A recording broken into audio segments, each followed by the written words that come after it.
Casino security guards backed away, trembling while 970 leather-clad bikers flooded the Silver Monarch Casino.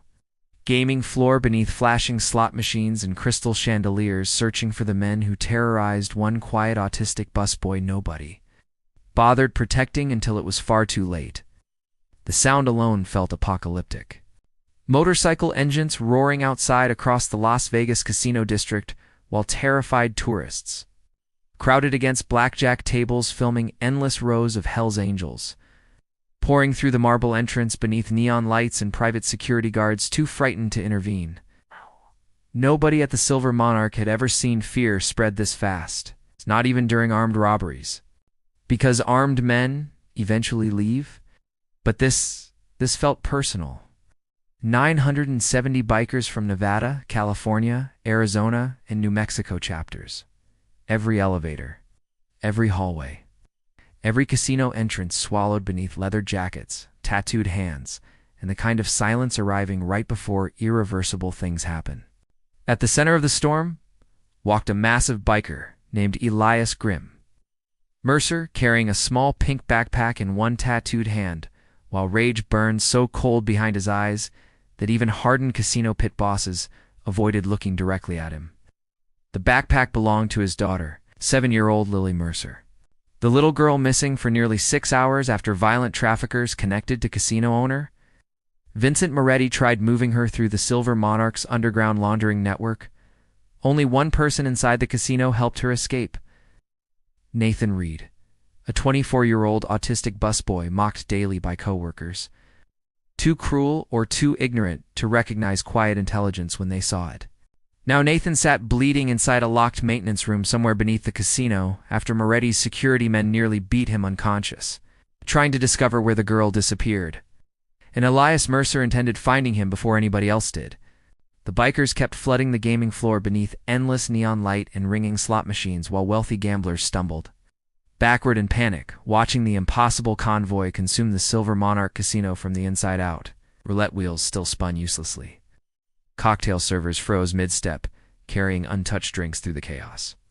Tourists whispered frantically into phones, while hotel managers locked themselves inside upstairs offices praying the bikers never reached the executive suites. But deep inside the casino's private penthouse office overlooking the Las Vegas Strip, Vincent Moretti already understood the terrible truth.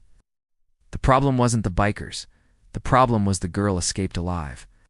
And somebody helped her. That somebody was Nathan Reed. Quiet Nathan. Strange Nathan. The awkward busboy co-workers laughed at for memorizing slot machine patterns and avoiding eye contact during conversations. Nobody inside the Silver Monarch ever saw Nathan as dangerous. That was Vincent Moretti's first fatal mistake.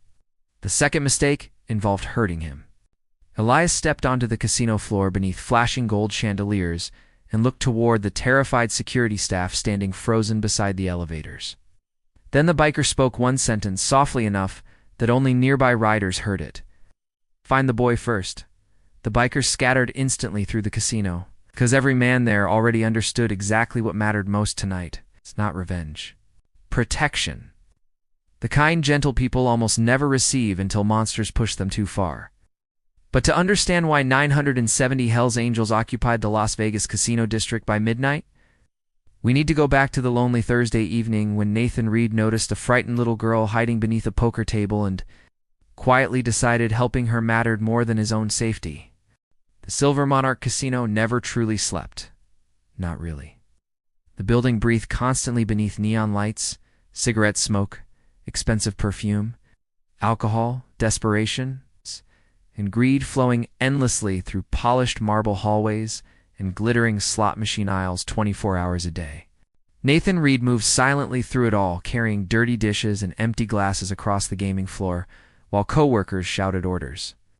Around him, beneath the constant roar of jackpot alarms and drunken tourists losing money beneath artificial lights pretending to resemble luxury, 24 years old, autistic, brilliant with patterns, terrible with people, at least according to everyone else. Nathan understood the casino better than most executives working there. He memorized schedules automatically, sound changes, faces, behavior patterns, things other people ignored completely. But because Nathan struggled with eye contact, and spoke carefully during stressful conversations. Most employees treated him like furniture, or worse. The crueler staff called him Robot Nate behind his back, believing he never noticed. He always noticed. That was the worst part about autism sometimes. People assume quiet means unaware. Actually, Nathan observed everything, especially cruelty.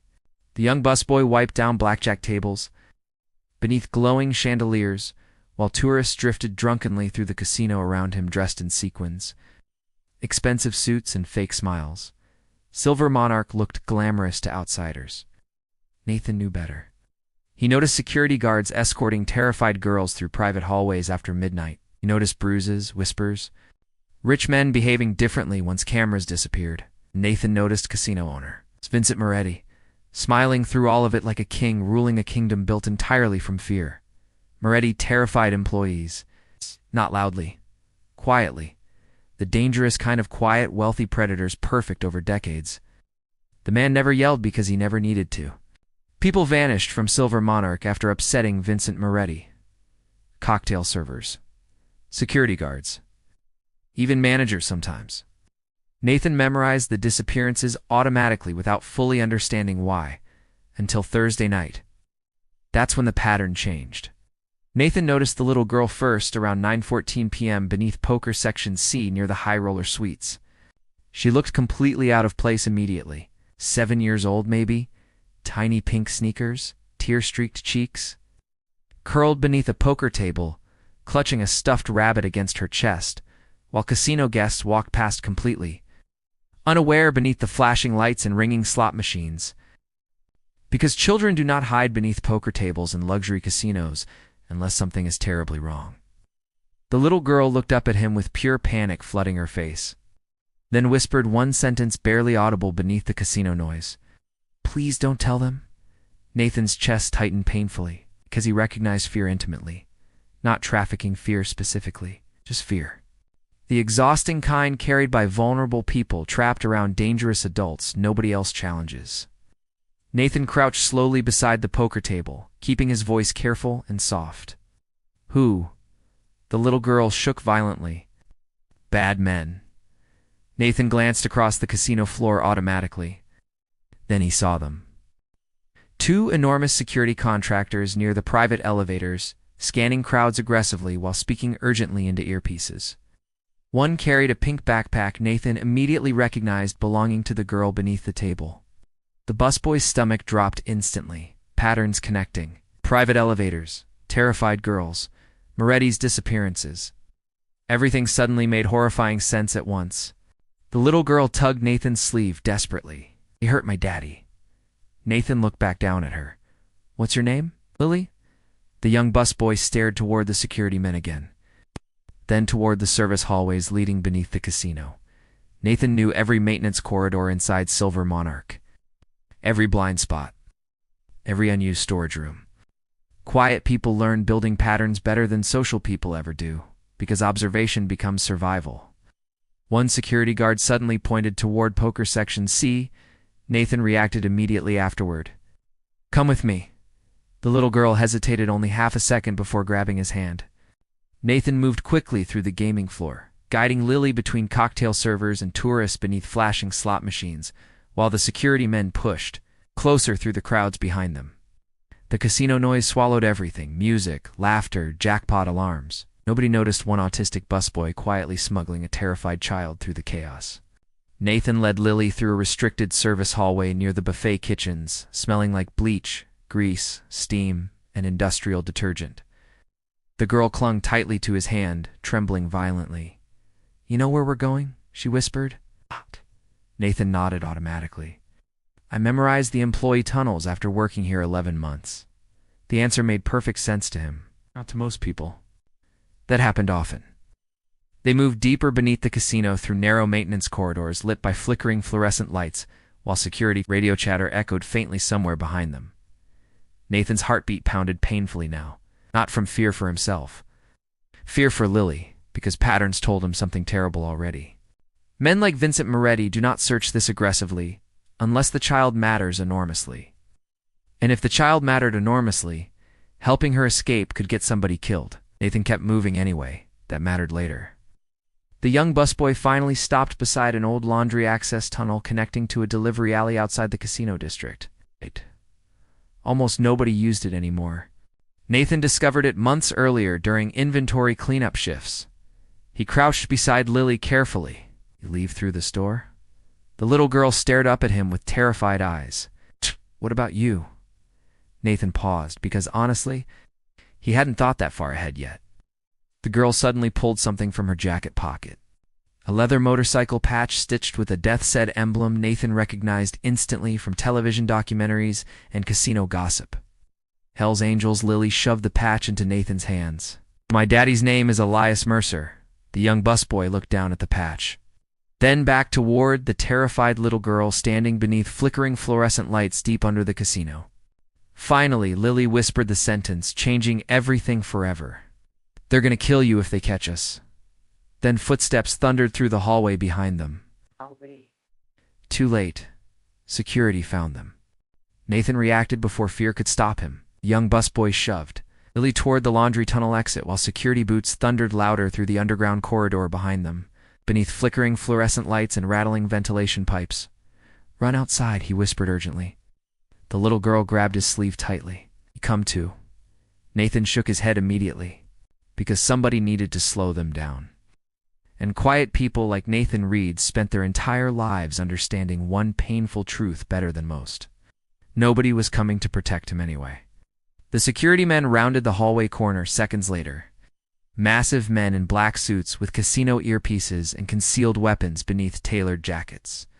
One pointed instantly toward Lily. "There she is." Nathan stepped directly between them and the child without thinking.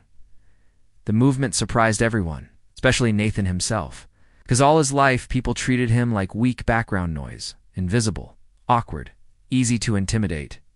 But fear changes shape once someone more vulnerable stands behind you. One guard moved forward aggressively. "Move, kid." Steel emergency doors automatically slammed shut throughout multiple hallways with deafening crashes echoing beneath the casino. Total chaos. The guards cursed furiously. Nathan grabbed Lily's hand again and sprinted through the flooding maintenance corridor. While alarms screamed across the Silver Monarch above them, the casino descended into panic instantly. Guests evacuated gaming floors. Security teams scrambled blindly through locked corridors, since somewhere inside the executive penthouse overlooking Las Vegas Boulevard, Vincent Moretti received the message, freezing his blood cold. The girl escaped. Back underground, Nathan guided Lily through freezing sprinkler water, soaking both of them completely, while emergency lights painted the narrow tunnel blood red around them. The little girl struggled to breathe through panic. Nathan kept talking softly because patterns told him something important already. Lily calmed faster when somebody spoke steadily near her. "You're okay?" The girl nodded shakily. "My daddy's gonna come." Nathan believed her immediately, not because of the patch, because of the certainty in her voice. The young busboy finally forced open an old delivery exit leading into a freezing alley behind the casino district where rain mixed with cold. Desert wind beneath flickering neon signs and overflowing dumpsters. Nathan crouched beside Lily, breathing hard. "You run toward the street." The little girl shook her head desperately. "They'll hurt you." Nathan looked back toward the underground tunnel, alarms still echoing beneath the casino. Then toward the terrified child standing in front of him, clutching the stuffed rabbit against her chest. Finally, he answered honestly. "They already do." That sentence nearly broke Lily emotionally, even at 7 years old, because children recognize sadness faster than adults realize. Nathan gently placed the Hells Angels patch back into her small hands, then pointed toward the crowded Casino Boulevard glowing beneath neon lights and endless traffic. "Find police." Lily suddenly hugged him hard enough to stun the young busboy completely. Nobody hugged Nathan much, not since childhood. Then she ran, tiny pink sneakers splashing through rainwater, toward the crowded Las Vegas Strip, while Nathan turned back toward the underground corridor alone. The security men found him less than 4 minutes later. This time they weren't interested in threats, only punishment. Nathan barely had time raising his arms before fists crashed into his ribs and stomach beneath flashing emergency lights. The first blow dropped him instantly. The second broke something near his shoulder. The third left blood spreading across the concrete floor beneath him, while the guards screamed questions through the alarm noise echoing around the corridor. Where did she go? Nathan curled protectively against the wall, gasping painfully for breath. He genuinely didn't know where Lily ended up after reaching the boulevard crowds. That made the beating worse. Guards thought he lied.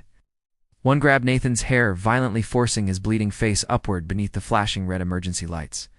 You got any idea whose kid that is?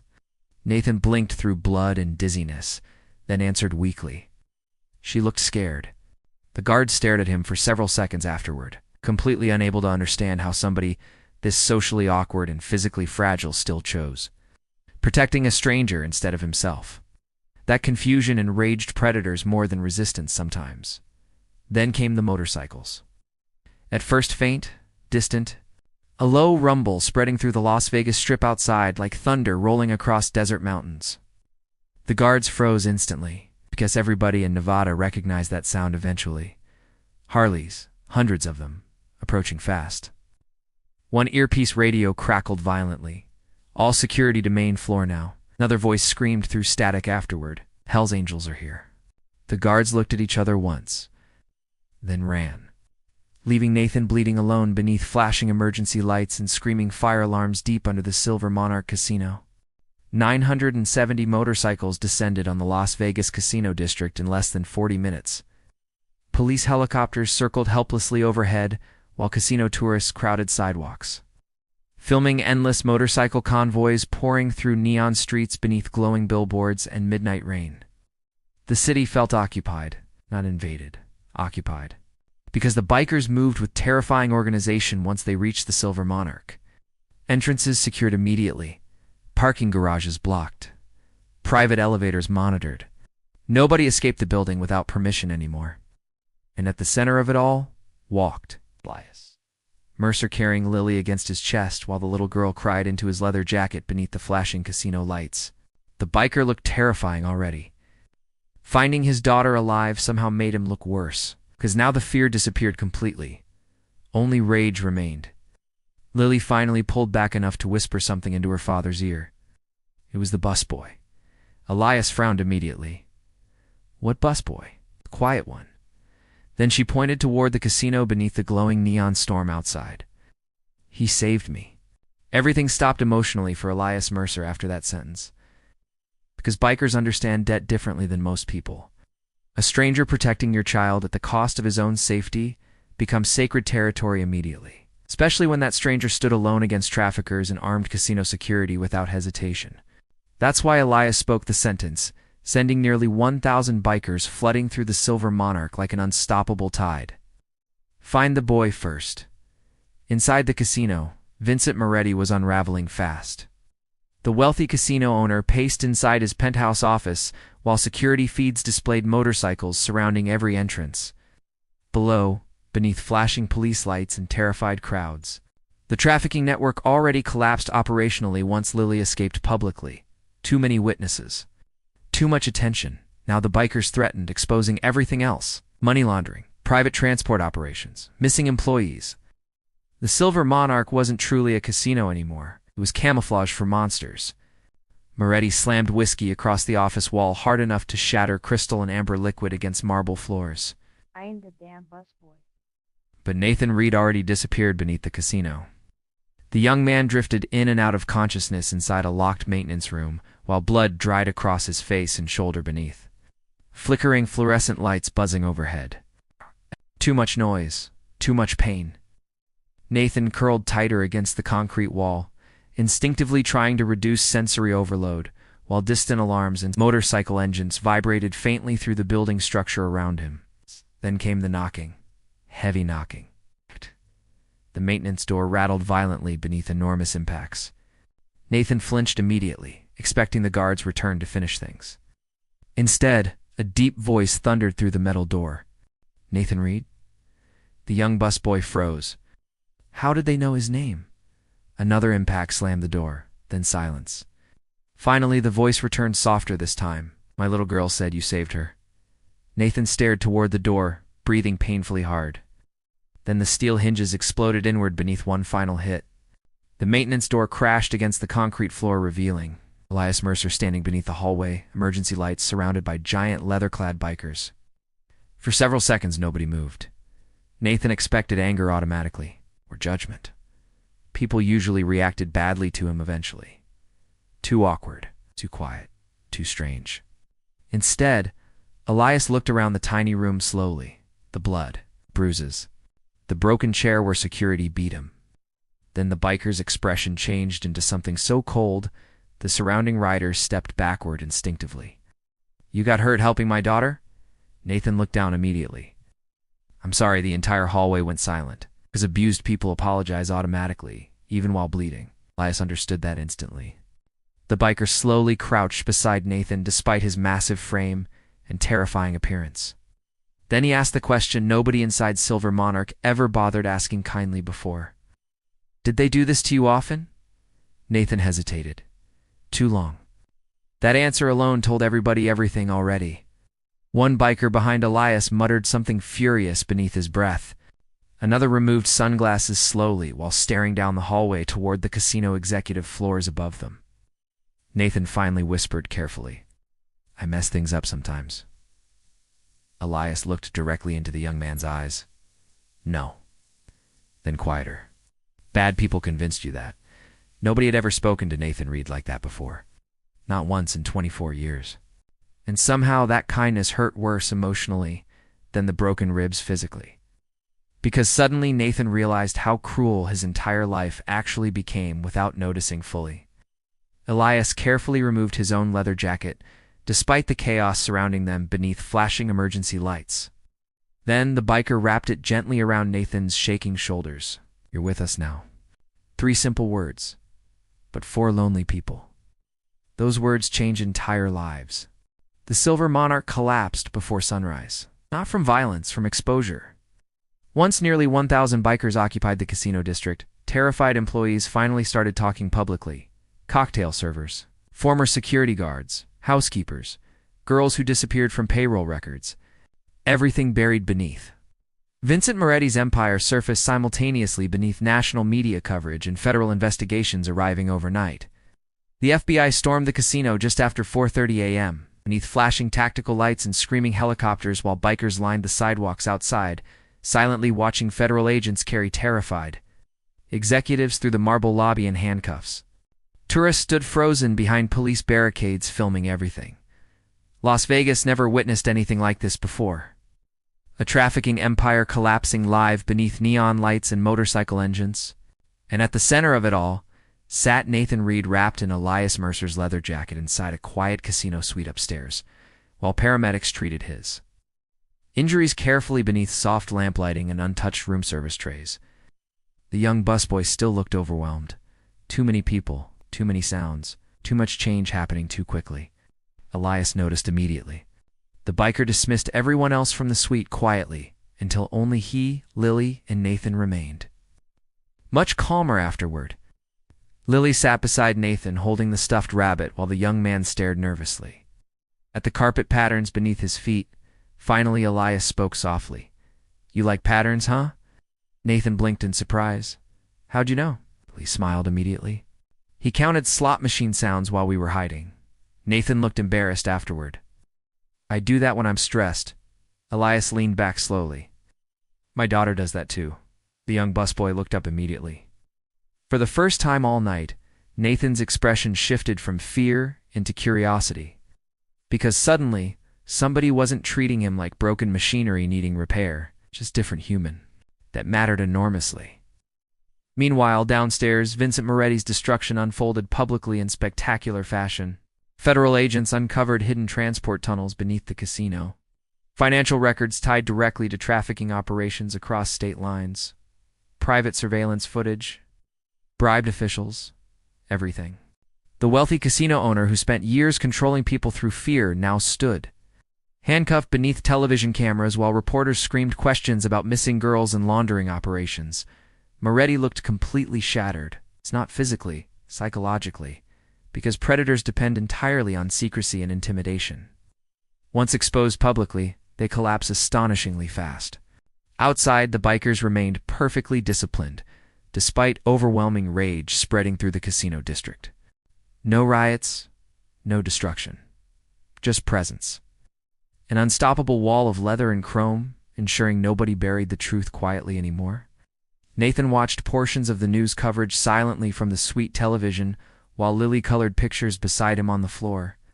The young busboy looked confused more than anything. "They're arresting him because of me." Elias shook his head slowly. "No." Then he pointed toward the screen, showing trafficking victims being escorted safely from federal vehicles outside the casino. "Because you refused leaving my little girl alone with monsters." Nathan stared at the television afterward, while understanding settled slowly across his bruised face. All his life, people convinced him his differences made him weak. But those same differences helped him notice patterns everybody else ignored. Helped him recognize fear faster. Helped him protect Lily when socially smoother people walked past, pretending nothing was wrong. The realization changed something deep inside him permanently. Then Elias handed Nathan another envelope quietly. "What's this?" "Open it." Inside sat house keys. Property paperwork. A small home outside. Las Vegas purchased entirely in Nathan's name through biker chapter funds and victim restitution money seized from Moretti's accounts. Nathan stopped breathing for a second. "I don't understand." Elias looked genuinely confused by the question. "You saved my daughter." Nathan's hands trembled violently holding the paperwork. "Nobody's ever..." Couldn't finish the sentence. Because nobody had ever protected Nathan Reed before. Not really. Not without conditions attached. Lily suddenly hugged him tightly from beside the couch. "Your family now," and that completely shattered him emotionally. The Silver Monarch Casino closed permanently 6 months later. The neon signs disappeared first, then the slot machines, then the marble statues and gold chandeliers, once masking the horror underneath. Federal prosecutors dismantled Vincent Moretti's entire criminal network piece by piece, while trafficking survivors testified publicly and corrupt officials vanished into prison sentences across 3 states. The casino became a symbol afterward, not of luxury, of exposure. Proof that monsters hide most comfortably behind wealth and polished appearances. Nathan Reed never returned there again. He didn't need to. The young man stood instead on the porch of a quiet desert home, 40 minutes outside. Las Vegas, watching sunrise lights spill across empty roads and distant mountains, while absolute silence wrapped around the property peacefully. Ow. No slot machine alarms, no screaming tourists, no cruel coworkers mocking the way he spoke or moved. Just quiet. Safe, quiet. The kind Nathan spent his whole life searching for without knowing the words properly. Inside the house sat shelves of books, model motorcycles Lily insisted helping decorate, a German shepherd named Diesel gifted by the Arizona chapter because somebody noticed Nathan relaxed around animals easier than strangers. The dog followed him everywhere now. Elias Mercer visited constantly. So did dozens of riders from different chapters. Not out of obligation, because Nathan genuinely became family. The biker community understood something the casino never did. Different doesn't mean weak. Sometimes different people notice danger before everyone else. One warm desert evening, Nathan sat beside Elias outside the house while motorcycles lined the dirt driveway beneath glowing sunset skies and barbecue smoke drifted softly through the air nearby. Lily chased Diesel through the yard laughing while riders talked around fire pits beneath the Nevada stars. Nathan watched quietly for a long time before finally speaking. "I used to think something was wrong with me." Elias looked over slowly. The young man struggled making eye contact like always, but his voice sounded steadier now. "My brain works different than other people." The biker nodded once. "Yeah." Nathan waited nervously afterward, expecting judgment automatically. Instead, Elias gestured toward the motorcycles, veterans, mechanics, scarred riders surrounding them beneath the desert night. "You think anybody here's normal?" Nathan laughed unexpectedly. Real laughter. The kind bursting free before anxiety can stop it. That sound alone nearly broke Elias emotionally because it proved something important. Nathan finally felt safe enough to exist honestly around other people. Months later, the Hells Angels quietly funded a vocational center for autistic young adults near Henderson using seized Moretti assets redirected through victim compensation programs. Nathan helped design parts of it personally. Structured workspaces, quiet rooms, predictable routines. things he wished somebody understood earlier in his own life. The center carried no flashy branding, just one small bronze plaque near the entrance reading, "Some people see patterns the world misses." Nathan cried privately the first time he saw it, because for most of his life, people treated his autism like damage needing correction instead of a different way of understanding the world. Now an entire community existed because one frightened little girl trusted the quiet busboy everybody else overlooked. Vincent Moretti eventually died inside federal prison after spending his final years completely abandoned by the same powerful associates once worshiping his money and influence. Nobody mourned him, not one person, but Nathan Reed. Nathan became unforgettable, not famous, something better, loved. 1 year after the Silver Monarch collapsed, nearly 300 motorcycles gathered outside Nathan's desert home for a birthday barbecue. Lily secretly organized with biker chapters across 4 states. Nathan stood frozen on the porch, watching endless motorcycles roll across the desert highway beneath sunset light, while Diesel barked excitedly beside him and laughter echoed through the warm Nevada air. The young man looked overwhelmed instantly. Elias stepped beside him quietly. "You okay?" Nathan swallowed hard emotionally. "Why are they all here?" The biker looked genuinely surprised by the question. Then he answered with absolute honesty, "'Cause one quiet busboy saved my little girl when everybody else was too scared." The motorcycles kept arriving beneath the fading desert sky, chrome glowing gold beneath sunset light, engines rumbling softly through the open air like distant thunder. And for the first time in his entire life, Nathan Reed finally understood what belonging felt like. If this story moved you, take a moment to like the video, subscribe to the channel, and turn on notifications for more emotional stories about loyalty, sacrifice, and impossible justice.